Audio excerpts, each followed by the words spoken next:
ఢిల్లీలో ఘోర రైలు ప్రమాదం చోటు చేసుకుంది. హై స్పీడ్ రైలు పట్టాలు తప్పి మరో రైలు ఢీకొట్టడంతో ఈ ప్రమాదం సంభవించింది.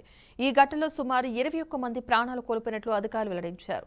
మరో 100 మందికి పైగా తీవ్రంగా గాయపడినట్లుగా సమాచారం. ప్రమాదం జరిగిన వెంటనే సహాయక బృందాలు ఘటనా స్థలానికి చేరుకుని సహాయక చర్యలు చేపట్టాయి.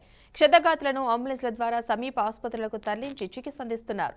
పలువురు పరిస్థితి విషమంగా ఉన్నట్లుగా తెలుస్తోంది.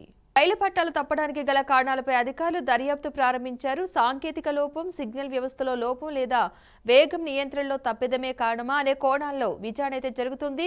ప్రమాదం జరిగిన ప్రాంతంలో రైలు రాకపోకలకు తాత్కాలికంగా నిలిపివేసినట్లు అధికారులు తెలిపారు. ఈ ఘటనపై స్పెయిన్ ప్రభుత్వం తీవ్ర దిగ్భ్రాంతి వ్యక్తం చేసింది.